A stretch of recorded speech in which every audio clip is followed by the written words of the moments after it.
Një shqiptar po spikat në Superligën e Serbisë. Bëhet fjalë për Driton Camajin që po shkëlqen me Novi Pazarin. Futbollisti shqiptar nga Malësia u transferua më 19 janar dhe firmosi kontratë të vlefshme deri në ver, por ndikimi i tij u ndjem menjëherë. Camaj nisi me 2 gola më 1 shkurt në barazimin 2-2 me Spartak Subotica. Ai nuk realizoi ndaj Crvena Zvezdës, por më pas shënoi gol në fitoren 2-1 ndaj OFK Beogradit dhe të shtunën shkëlqeu me 2 super gola në triumfin 3-0 ndaj Vojvodinës në Novi Sad. Camaj ka 28 paraqitje dhe 2 gola për malin e zi dhe ka një karrierë të pasur klubore. Ka luajtur për Budućnost Podgoricën, Inter Zaprešić, Decić Tuzi, Lovćen Cetinje, Iskra Danilovograd për 5 vite te Kizvarda dhe më pas për Keqsmekët dhe në fund tek Astana në Kazakistan.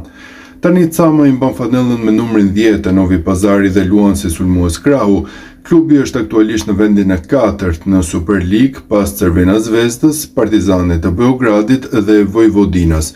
Futbollistët shqiptar luajnë rrallë në kampionatin serb kryesisht për shkak të tensioneve historike, por te Novi Pazari Camaj ka gjetur një ambient mikpritës dhe mbështetje të madhe nga tifozët.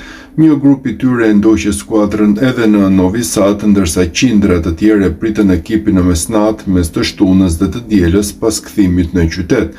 Novi Pazar është një qytet që gjithmonë ka pasur shumë shqiptar dhe Camaj është pritur shumë mirë te ky klub.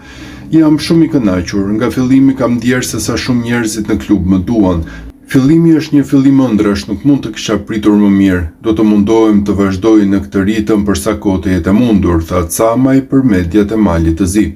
28 vjeçari foli dhe për atmosferën në Novi Pazar.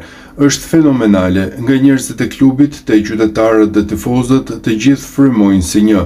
Kur janë ndeshjet është fest, më duket se koha ndalet, kam përjetuar emocionet e jashtëzakonshme dhe jam shumë i kënaqur me gjithçka që kam parë, tha Camaj.